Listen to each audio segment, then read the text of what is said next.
નમસ્કાર તાલીમાર્થી મિત્રો, ઔદ્યોગિક તાલીમ સંસ્થા રાજકોટથી હું આશિષ ગોરવાડિયા, ઇન્સ્ટ્રક્ટર એમ્પ્લોયબિલિટી સ્કિલ્સ.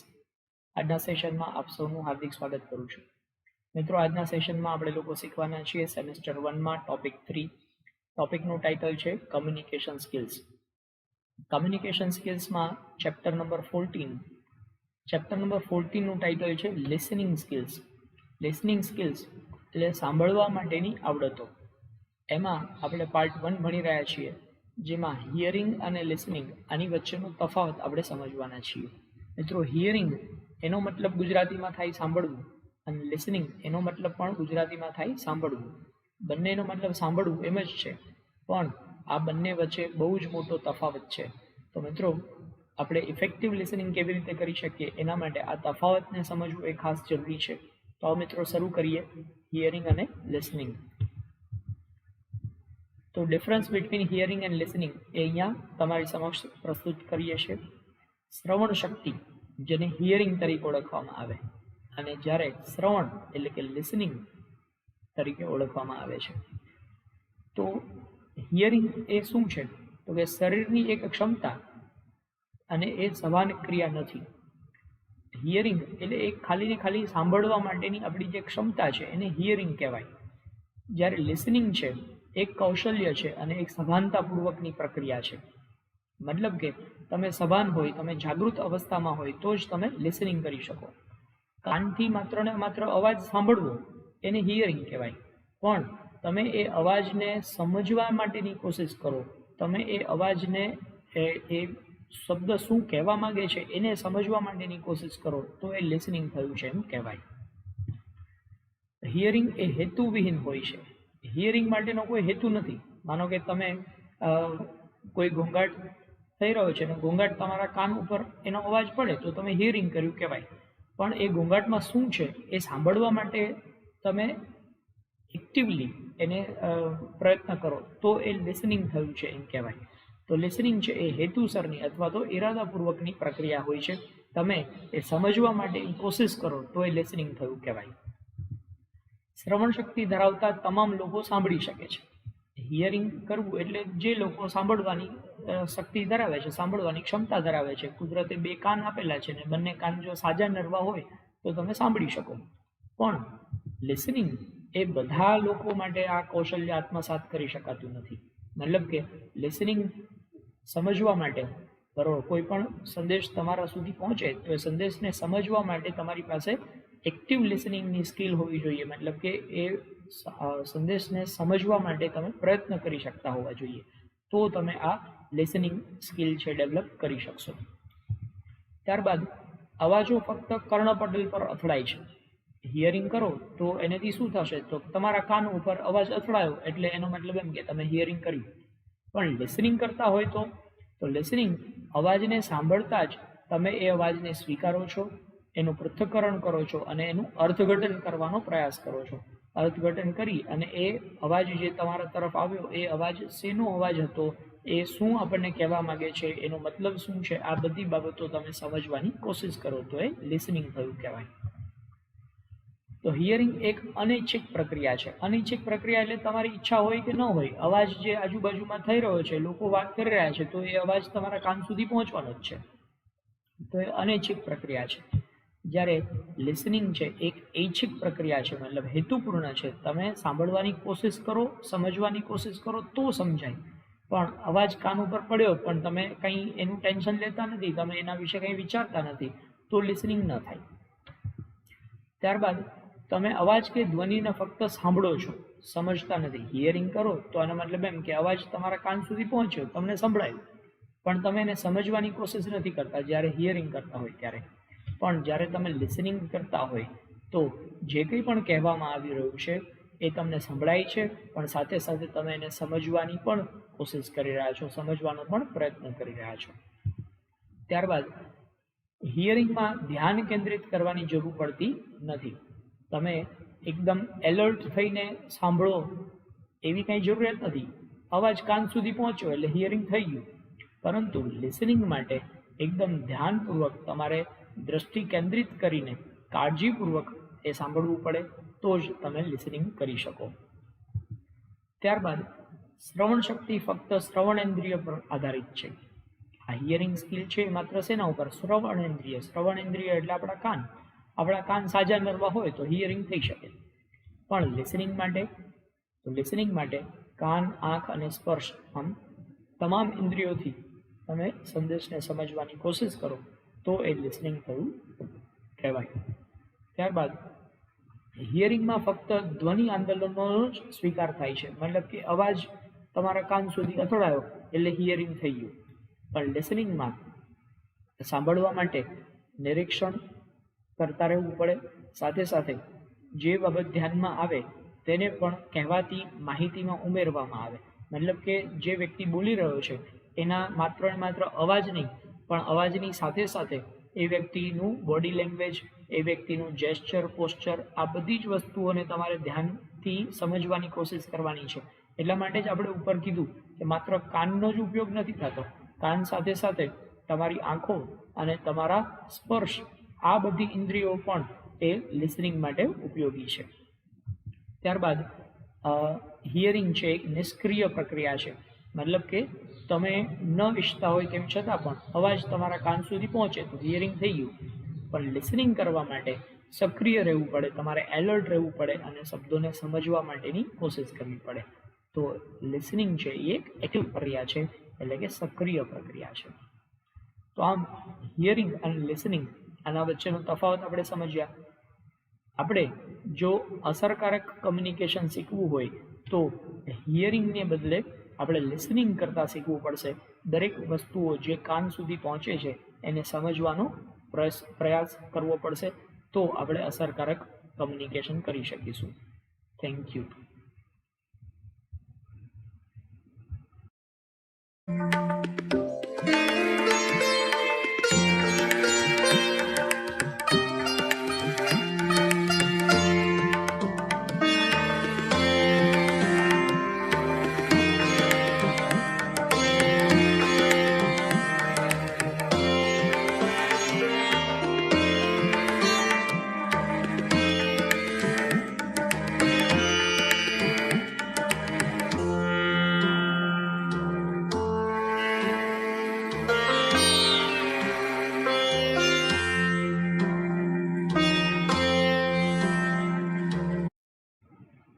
નમસ્કાર તાલીમાર્થી મિત્રો, ઔદ્યોગિક તાલીમ સંસ્થા રાજકોટથી હું આશિષ ગોરવાડિયા, ઇન્સ્ટ્રક્ટર એમ્પ્લોયબિલિટી સ્કિલ્સ.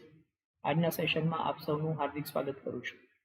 મિત્રો, આપણે લોકો શીખી રહ્યા છીએ સેમેસ્ટર 1માં ટોપિક 3. ટોપિકનું ટાઇટલ છે કમ્યુનિકેશન સ્કિલ્સ. કમ્યુનિકેશન સ્કિલ્સમાં ચેપ્ટર નંબર 14, ચેપ્ટરનું ટાઇટલ છે લિસનિંગ સ્કિલ્સ. લિસનિંગ સ્કિલ્સમાં પાર્ટ 2, જેમાં આપણે લોકો માહિતી મેળવવાના છીએ ઇફેક્ટિવ લિસનિંગ, એટલે કે અસરકારક શ્રવણ એ કેવી રીતે થઈ શકે એના વિશેના વિવિધ પાસાઓ આ પાર્ટમાં આપણે ભણવાના છીએ. તો આવો મિત્રો શરૂ કરીએ ઇફેક્ટિવ લિસનિંગ કેવી રીતે કરી શકાય એના માટેના સ્ટેપ્સ. તો શ્રવણ કૌશલ્ય એટલે કે લિસનિંગ સ્કિલ. પહેલાં તો ઇફેક્ટિવ લિસનિંગની ડેફિનેશન આપણે સમજીએ. Effective listening is the ability to actively understand information provided by the speaker. મતલબ કે બોલનાર વ્યક્તિ દ્વારા જે કંઈ પણ માહિતી આપણને આપવામાં આવી છે આ માહિતીને એક્ટિવલી એટલે કે સક્રિયપણે સમજવા માટેની પ્રક્રિયા એટલે effective listening. And display interest in the topic discussed. જે ટોપિક ઉપર ડિસ્કશન કરવામાં આવ્યું છે એમાં ઇન્ટરેસ્ટ દાખવવો, એમાં રસ દાખવવા માટેની પ્રક્રિયા એટલે active listening. It can also include providing the speaker with the feedback. જ્યારે એક્ટિવ લિસનિંગ કરતા હોય તો તમે સ્પીકરને ફીડબેક એટલે કે પ્રતિભાવ પણ આપો છો. મતલબ કે તમે એ વાત સમજ્યા કે નથી સમજ્યા એના માટેનો પ્રતિભાવ પણ આપો છો. Such as asking of pertinent questions. જે મુદ્દો ચાલી રહ્યો છે એ મુદ્દા ઉપર તમને કોઈ બાબત ન સમજાય તો એ બાબત ઉપર તમે પ્રશ્ન પણ પૂછો તો તમે ઇફેક્ટિવ લિસનિંગ કરી રહ્યા છો એમ કહી શકાય. So the speaker knows the message is being understood. તેથી સ્પીકરને એવું ખબર પડે કે તમે છે મેસેજને બરાબર રીતે સમજી રહ્યા છો, સમજવાની કોશિશ કરી રહ્યા છો. તો આમ ઇફેક્ટિવ લિસનિંગ માટે તમે જે ટોપિક ઉપર વાત થઈ રહી છે એને બરાબર સમજવાની કોશિશ કરો. વચ્ચે વચ્ચે તમે પ્રતિભાવ પણ આપતા જાઓ, હા સમજાઈ ગયું છે એમ બોલીને, અથવા તો માથું હલાવીને તમે પ્રતિભાવ આપી શકો, અથવા જે બાબત ન સમજાઈ હોય એના ઉપર તમે પ્રશ્ન પૂછીને પણ એ સ્પષ્ટ કરી શકો છો કે તમે બરાબર સાંભળી રહ્યા છો. તો આમ ઇફેક્ટિવ લિસનિંગ માટે આટલી એક્ટિવિટીઝ, આટલી પ્રક્રિયાઓ છે એ ચાલતી રહે તો ઇફેક્ટિવ લિસનિંગ થયું છે એમ કહી શકાય. તો હવે ઇફેક્ટિવ લિસનિંગ એટલે કે અસરકારક શ્રવણમાં અમુક પ્રકારના અવરોધો ઉત્પન્ન થતા હોય છે. આ અવરોધો વિશેની માહિતી મેળવીએ જેને કારણે અસરકારક શ્રવણ નથી થતું. તો એમાં સૌથી પહેલું છે એ હિયરિંગ ઇમ્પેરમેન્ટ. હિયરિંગ ઇમ્પેરમેન્ટ એટલે સાંભળવાની ખામી. જ્યારે કોઈ વ્યક્તિને બહેરાશ છે, સાંભળવાની ખામી છે, તો અસરકારક શ્રવણ નથી જ થઈ શકવાનું, એ ચોખ્ખી વાત છે. કારણ કે અસરકારક શ્રવણ માટે સૌથી પહેલાં તો સાંભળવું એ જરૂરી છે, સાંભળવાની ક્ષમતા હોવી એ જરૂરી છે. જો કોઈ વ્યક્તિની અંદર સાંભળવાની ક્ષમતા જ નથી તો એ અસરકારક શ્રવણ નથી કરી શકવાનો. ત્યારબાદ બીજું છે lack of interest. Lack of interest એટલે રસનો અભાવ. જે બાબત ઉપર વાત કરવામાં આવી રહી છે એ બાબત ઉપર તમને ઇન્ટરેસ્ટેડ નથી. લાઈક તમને મૂવી જોવું ગમતું જ નથી, મૂવી ઉપર ડિસ્કશન કરવું ગમતું નથી, અને તમારા મિત્રો છે કોઈ સુપરહિટ મૂવી છે એના ઉપર વાત કરી રહ્યા છે, તો તમને લેક ઓફ ઇન્ટરેસ્ટ છે, એ બાબત ઉપર તમને રસ જ નથી. તો એ ગમે તેવી સારી વાત કરતા હશો તેમ છતાં પણ તમને એમાં ઇન્ટરેસ્ટ નહીં હોય તો ઇફેક્ટિવ લિસનિંગ થવાનું નથી. પણ સામે તમને ક્રિકેટમાં રસ છે તો ક્રિકેટ વિશેની વાત જ્યારે થતી હશે ને તો ત્યારે તમે એક્ટિવલી લિસનિંગ કરશો, તમે એકદમ અસરકારક રીતે સાંભળશો અને એમાં તમે પાર્ટિસિપેટ પણ કરશો. આ ઉપરાંત નેક્સ્ટ છે પર્સનલ બાયસ.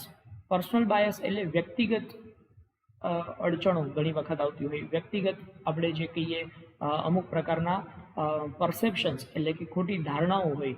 તો જે વ્યક્તિ બોલી રહ્યો છે એ વ્યક્તિ વિશેની ધારણા તમારા દિમાગમાં હશે કે ભાઈ આ બોલે એમાં કંઈ ઠેકાણા ન હોય, આ જે બોલે એ વાતમાં કંઈ આપણે સમજવા જેવું હોતું જ નથી, એની વાતમાં કંઈ આપણને દમ જ નથી હોતો. તો આ પર્સનલ બાયસ છે. અને આવી રીતે કોઈ વ્યક્તિ વિશે તમારા દિમાગમાં આ પ્રકારની ધારણા છે તો એ વ્યક્તિ કોઈ સાચી વાત કરતું હશે, તમારા માટે ઉપયોગી વાત કરતું હશે, તેમ છતાં પણ તમે એ વાત બરાબર સાંભળશો નહીં, ત્યાં ઇફેક્ટિવ લિસનિંગ નહીં થઈ શકે. ત્યારબાદ છે શોર્ટ અટેન્શન સ્પાન. અટેન્શન એટલે ધ્યાન કેન્દ્રિત કરવું. તમે લાંબા સમય સુધી જો ધ્યાન કેન્દ્રિત ન કરી શકતા હોય તો પણ ઇફેક્ટિવ લિસનિંગ ન થઈ શકે. ઘણી વખત એવું થતું હોય કે કોઈ લેક્ચર શરૂ થયો તો લેક્ચર શરૂ થતાની શરૂઆતની 10-15 મિનિટ તમે એકદમ સરળતાથી એ વાતને સમજી શક્યા, પણ 10-15 મિનિટ પછી તમારું ધ્યાન ભટકી ગયું, તમે બીજી બધી બાબતો જોવા માંડ્યા. તો લેક્ચરમાં આગળ શું બોલવામાં આવી રહ્યું છે, સાહેબ તમને શું સમજાવી રહ્યા છે એ તમને કંઈ ખબર જ નહીં હોય. તો આ અટેન્શન સ્પાન શોર્ટ છે. સામાન્ય રીતે એવું કહેવાય છે કે કોઈ પણ વ્યક્તિ 45 મિનિટ સુધી ધ્યાન એકાગ્રતાથી ધ્યાન કેન્દ્રિત કરી શકે. તો તમે જુઓ તમારી સ્કૂલની અંદર પણ લેક્ચરનો ટાઈમિંગ છે 45 મિનિટ સુધીનો લેક્ચરનો ટાઈમિંગ, 45 થી 50 મિનિટ સુધીનો લેક્ચર ટાઈમ હોય. કારણ આ વૈજ્ઞાનિક સંશોધન છે કે બાળકો છે એ 45 થી 50 મિનિટ સુધી એકાગ્રતાથી ધ્યાન કેન્દ્રિત કરીને સાંભળી શકે. પણ ઘણા બાળકોનું આ અટેન્શન સ્પાન એના કરતાં પણ ઓછું હોય. એ 45-50 મિનિટ સુધી ધ્યાન એકાગ્રતાથી કેન્દ્રિત જ ન કરી શકે, એ 10-15 મિનિટમાં કંટાળી જાય અથવા તો એ ધ્યાન ભટકી જાય. તો આ શોર્ટ અટેન્શન સ્પાન હોવાને કારણે પણ અસરકારક લિસનિંગ ન થઈ શકે. ત્યારબાદ થોટ્સ ઓફ પર્સનલ મેટર્સ. જ્યારે કોઈ પણ બાબત ઉપર ડિસ્કશન ચાલી રહ્યું છે ત્યારે પર્સનલ થિંકિંગ તમે કરતા હોય, તમે તમારા પોતાના મનના ઘોડા દોડાવવા માંડતા હોય, બરાબર.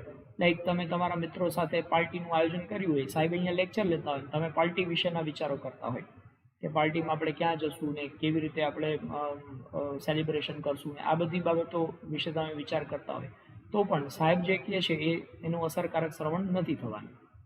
આ ઉપરાંત છે ઇન્ટરપ્શન. ઇન્ટરપ્શન એટલે ઘણી વખત દખલગીરી થતી હોય, બરાબર. કોઈ વાત છે તમે સમજવા માટેની કોશિશ કરો ને ત્યાં જ અચાનક છે કંઈક દખલગીરી ઉત્પન્ન થાય, બરાબર. કોઈ પણ અડચણ ઉત્પન્ન થાય, બરાબર. દાખલા તરીકે તમે લેક્ચર છે બરાબર ધ્યાનથી સાંભળી રહ્યા હોય અને ત્યાં જ પ્યુન છે આવીને સાહેબને પાછો બોલાવી જાય તો તમારું ત્યાં એકાગ્રતા છે એ તૂટી જશે. તો આ ઇન્ટરપ્શનને કારણે અસરકારક શ્રવણ નહીં થઈ શકે. આ ઉપરાંત છે નોઇઝ. નોઇઝ એટલે ઘોંઘાટ.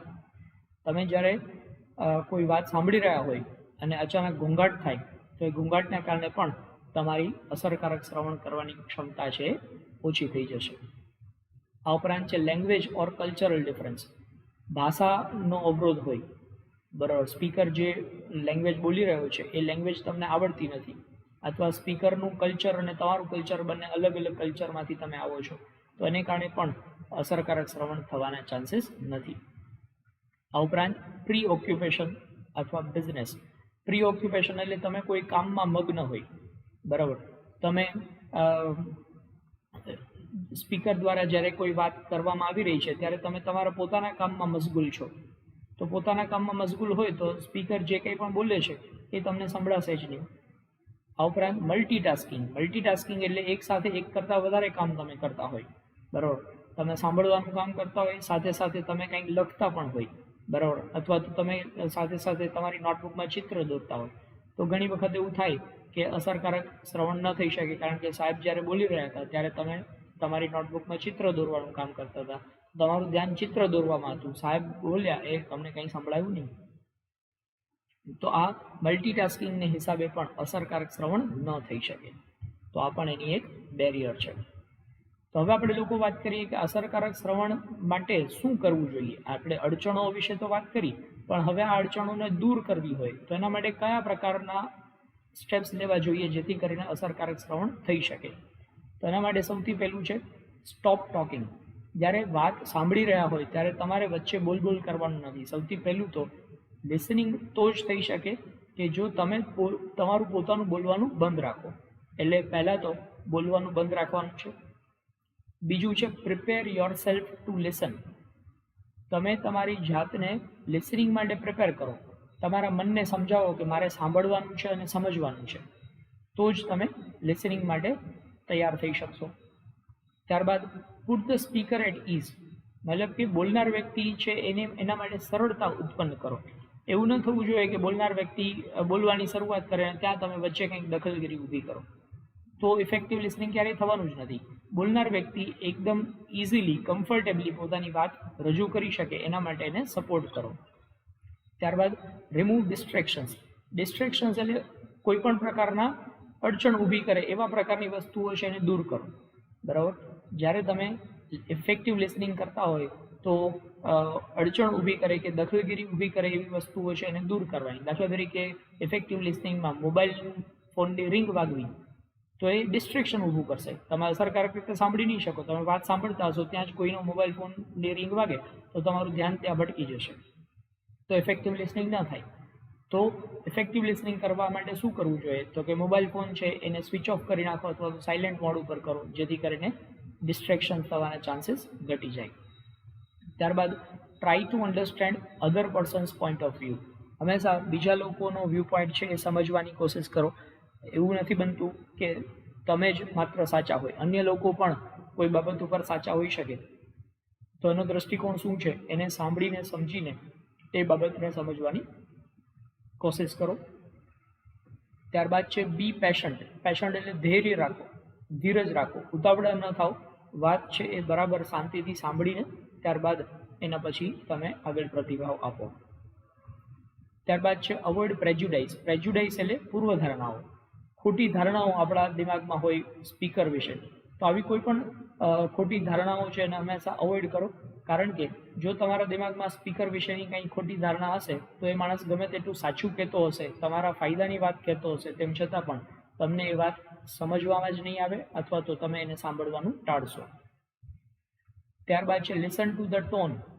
વ્યક્તિ જે વાત કરી રહ્યો છે માત્ર એના શબ્દો જ અગત્યના નથી, એ શબ્દો કઈ રીતે બોલવામાં આવી રહ્યા છે, એ બોલવાનો જે ટોન છે એને પણ સમજવાની કોશિશ કરો, તો અસરકારક શ્રવણ થઈ શકે. ત્યારબાદ છે listen for the ideas note just words. માત્ર શબ્દો સાંભળવાની કોશિશ ન કરો, એ શબ્દો પાછળ શું વિચાર છે એ વિચારને પણ સમજવાની કોશિશ કરો. જો એ શબ્દોને બરાબર રીતે તમે એનું પૃથ્થકરણ કરશો, તમે એ શબ્દોનું અર્થઘટન કરવાની કોશિશ કરશો, તો એ શબ્દના વિચારો છે એ તમને ખ્યાલ આવશે. ત્યારબાદ છે pay attention two non verbal messages. જ્યારે તમે સાંભળતા હોય તો સાંભળવાની સાથે સાથે નોન વર્બલ એટલે કે અશાબ્દિક પ્રત્યાયન છે એ પણ સાથે સાથે ચાલતું હોય. મતલબ કે બોલનાર વ્યક્તિ છે એનું ફેશિયલ લેંગ્વેજ પણ તમારે ઓબ્ઝર્વ કરવાનું છે, એનું બોડી લેંગ્વેજ પણ તમારે ઓબ્ઝર્વ કરવાનું છે, એના હાથના હાવભાવ શું છે એ પણ તમારે સાથે સાથે ઓબ્ઝર્વ કરવાના છે, તો અસરકારક શ્રવણ થઈ શકશે.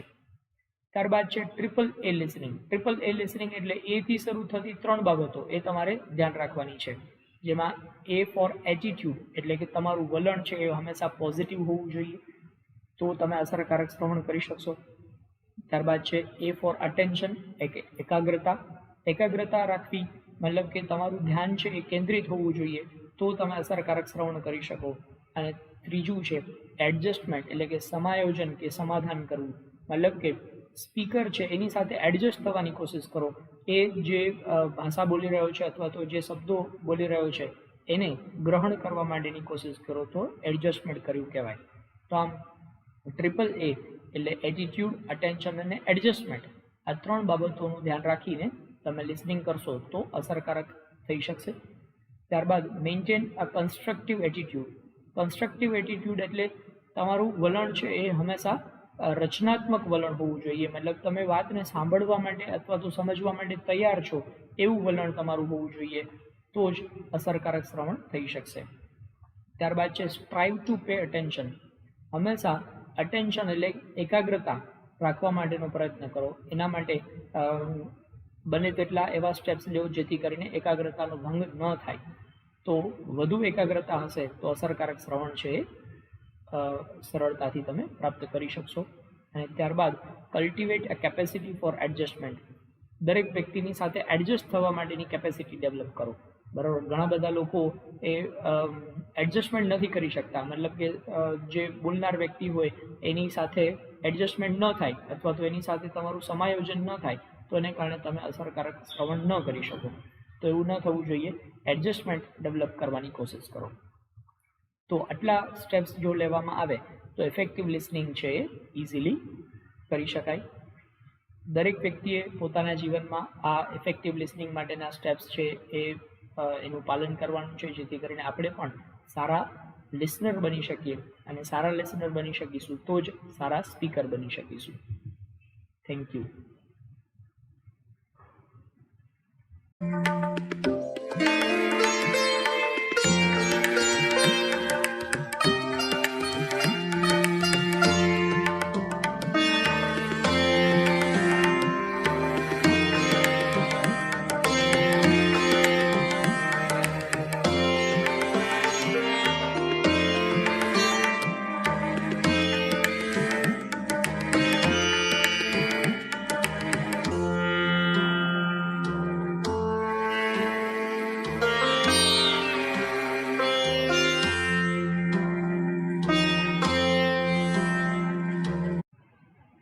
નમસ્કાર તાલીમાર્થી મિત્રો, ઔદ્યોગિક તાલીમ સંસ્થા રાજકોટથી હું આશિષ ગોરવાડિયા, ઇન્સ્ટ્રક્ટર એમ્પ્લોયબિલિટી સ્કિલ્સ. આજના સેશનમાં આપ સૌનું હાર્દિક સ્વાગત કરું છું. મિત્રો, આજે આપણે લોકો શીખી રહ્યા છીએ સેમેસ્ટર 1માં ટોપિક 3. ટોપિકનું ટાઇટલ છે કમ્યુનિકેશન સ્કિલ્સ, જેમાં ચેપ્ટર નંબર 14. ચેપ્ટર 14નું ટાઇટલ છે લિસનિંગ સ્કિલ્સ. લિસનિંગ સ્કિલ્સમાં પાર્ટ 3, જેમાં આપણે ભણવાના છીએ સ્કિલ્સ ફોર ઇફેક્ટિવ લિસનિંગ, એટલે કે અસરકારક શ્રવણ વિકસાવવા માટે કેવા પ્રકારના કૌશલ્ય આપણી અંદર જરૂરી છે, કેવા પ્રકારની આવડતો જો આપણી અંદર હોય તો આપણે અસરકારક શ્રવણ વિકસાવી શકીએ, એના માટેનું લિસ્ટ અહીંયા તમારી સમક્ષ પ્રસ્તુત કરીએ છીએ. તો મિત્રો શરૂ કરીએ. ઇફેક્ટિવ લિસનિંગ માટે કયા કયા પ્રકારની આવડતોની જરૂર છે. તો એક્ટિવ લિસનિંગ એના માટે સૌથી પહેલી આવડત શો ઇન્ટરેસ્ટ, મતલબ કે તમે કોઈ પણ વાત સાંભળી રહ્યા હોય તો સૌથી પહેલાં તો એ વાતમાં તમને ઇન્ટરેસ્ટ હોવો જોઈએ, મતલબ કે એ વાતમાં તમારો રસ હોવો જોઈએ. તમને જે વસ્તુમાં રસ હશે, તમે જે વસ્તુમાં ઇન્ટરેસ્ટ ધરાવતા હશો, જે વિષય વસ્તુ તમને પસંદ હશે, એમાં એક્ટિવ લિસનિંગ છે એ સરળતાથી થઈ શકશે. એટલે સૌથી પહેલું તો તમારો ઇન્ટરેસ્ટ હોવો જોઈએ. લાઈક આપણે એક્ઝામ્પલ આપીએ કે તમને ક્રિકેટમાં ખૂબ જ ઇન્ટરેસ્ટ છે, તો ક્રિકેટ વિશેની વાત થતી હશે ને તો તમારું એક્ટિવ લિસનિંગ ઓટોમેટિક સ્ટાર્ટ થઈ જશે. પણ તમને મૂવીઝમાં ઇન્ટરેસ્ટ નથી તો મૂવી વિશેની વાત થતી હશે તો એક્ટિવ લિસનિંગ નહીં થાય. તો તમને જે બાબતમાં ઇન્ટરેસ્ટ છે એમાં તો એક્ટિવ લિસનિંગ થવાનું જ છે. હવે આપણે બધી બાબતોનું જ્ઞાન મેળવવું હોય તો આવા સંજોગોમાં આપણે દરેક બાબતોમાં ઇન્ટરેસ્ટ ડેવલપ કરવો પડે. ત્યારબાદ લિસન ફોર ફિલિંગ્સ, એટલે માત્ર ને માત્ર અવાજ સાંભળવા કે શબ્દો સાંભળવાથી એક્ટિવ લિસનિંગ ન થઈ શકે. એક્ટિવ લિસનિંગ માટે ફિલિંગ્સ એટલે કે જ્યારે કોઈ વ્યક્તિ બોલનાર છે એ બોલનાર વ્યક્તિ બોલતી વખતે કેવા પ્રકારની લાગણી ધરાવે છે એ લાગણીને પણ તમારે ધ્યાનમાં રાખવાની છે. જો તમે એ લાગણીનું અર્થઘટન કરશો તો તમે બરાબર રીતે સમજી શકશો અને તમારું જે કમ્યુનિકેશન છે એ અસરકારક થઈ શકશે. એટલે માત્ર શબ્દો જ સાંભળવાની, પણ એ શબ્દો કઈ લાગણીથી બોલવામાં આવી રહ્યા છે, બોલનાર વ્યક્તિ એનો ભાવ શું હતો એને પણ સમજવાની કોશિશ કરો. ત્યારબાદ સિગ્નલ, સ્પીકર છે એને એન્કરેજ કરવાની કોશિશ કરો. મતલબ કે એ વ્યક્તિ બરાબર બોલી શકે એના માટે એને મોટિવેટ કરો, એને પ્રોત્સાહિત કરો કે હા તમે કહી રહ્યા છો, હું સમજી રહ્યો છું, મને આ વાત બરાબર સમજાઈ ગઈ, વાહ તમે એ વાત તો બહુ સારી કીધી, બરાબર. આમ તમે વચ્ચે વચ્ચે એને જો મોટિવેટ કરશો, એને તમે એન્કરેજ કરશો તો એ વ્યક્તિ છે એ તમારી સાથે કમ્યુનિકેશન કરવાની એને મજા આવશે અને તમારું લિસનિંગ છે એ એક્ટિવ લિસનિંગ થઈ શકશે અને તમે સતર્ક છો, તમે જાગૃત છો એવું સાબિત થશે. ત્યારબાદ observe non verbal behaviour also. મતલબ જ્યારે વ્યક્તિ વાત કરી રહ્યો છે તો માત્ર એના શબ્દો અને એની ભાષા જ અગત્યના નથી, એ શબ્દો બોલતી વખતે એના ચહેરાનો હાવભાવ છે, એની બોડી લેંગ્વેજ છે, એના જે ટોન છે, વોઇસ છે, એ દરેક બાબતો જેને આપણે નોન વર્બલ કમ્યુનિકેશનમાં શીખી ગયા છીએ. તો એ અશાબ્દિક પ્રત્યાયનના જે અલગ અલગ અંગો છે એને પણ તમારે સાથે સાથે ઓબ્ઝર્વ કરતા રહેવાના છે. તો જ તમારું કમ્યુનિકેશન છે એ અસરકારક થઈ શકશે અને ઇફેક્ટિવ લિસનિંગ થઈ શકશે. ત્યારબાદ અવોઇડ ઇન્ટરપ્શન્સ એન્ડ ડિસ્ટ્રેક્શન્સ. કોઈ પણ પ્રકારની ખલેલ કે દખલ છે એને અવોઇડ કરવાની કોશિશ કરો. તમે જ્યારે સાંભળી રહ્યા હોય તો સાંભળતી વખતે ખલેલ ઉત્પન્ન કરે એવી કોઈ પણ પ્રકારની વસ્તુઓ ન હોવી જોઈએ. દાખલા તરીકે તમે કોઈ વાત સાંભળી રહ્યા હોય અને અચાનક મોબાઈલ ફોનની રિંગ વાગે તો એને કારણે તમારું ઇફેક્ટિવ લિસનિંગ નહીં થાય, એ ઇન્ટરપ્શન ઊભું કરશે, ખલેલ પહોંચાડશે. તો સાંભળતી વખતે આ ખલેલ પહોંચાડે એવી કોઈ પણ પ્રકારની વસ્તુઓ છે એ સાથે ન હોવી જોઈએ. મોબાઈલ ફોનને સ્વિચ ઓફ કરી દો અથવા તો સાયલેન્ટ રાખી દો જેથી કરીને એ ડિસ્ટ્રેક્શન ઊભું ન કરે. ત્યારબાદ છે પ્રોબ.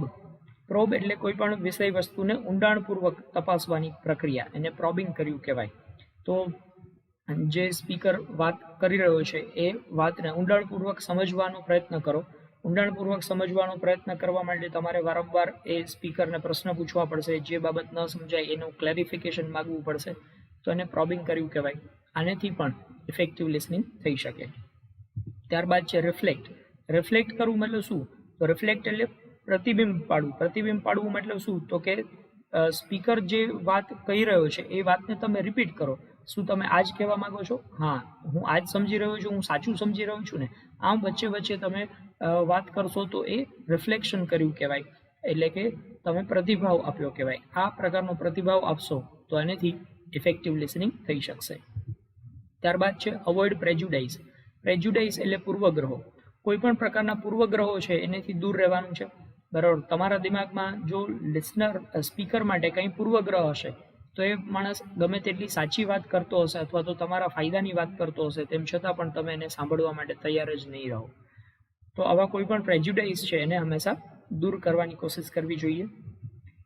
ત્યારબાદ use of open end closed questioning.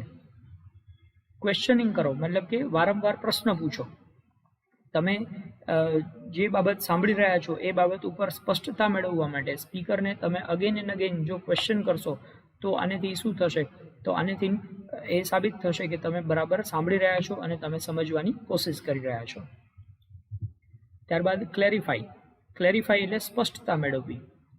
તમે કોઈ બાબત સમજી લીધી તો એ બાબત ઉપર વધારે સ્પષ્ટતા મેળવવાની કોશિશ કરો, વધુ જાણવા માટેની કોશિશ કરશો તો વધુ ને વધુ જાણવા માટે તમારું લિસનિંગ છે ઇફેક્ટિવ થઈ શકશે.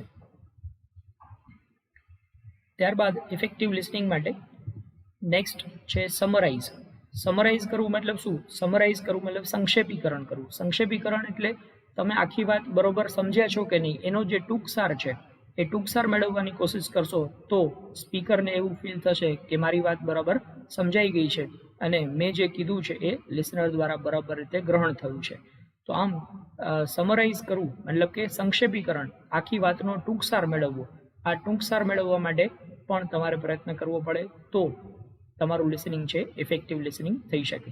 તો આ પ્રમાણે આટલી જે સ્કિલ્સ મેં અહીંયા તમને લિસ્ટ આપ્યું, આ સ્કિલ્સ જો તમે તમારી અંદર ડેવલપ કરશો તો ઇફેક્ટિવ લિસનિંગ છે સરળતાથી વિકસાવી શકશો અને આ ઇફેક્ટિવ લિસનિંગ સ્કિલ્સ તમારે પણ તમારા જીવનમાં ઉતારવાની છે, જેથી કરીને તમે પણ સારા શ્રોતા બની શકો. Thank you.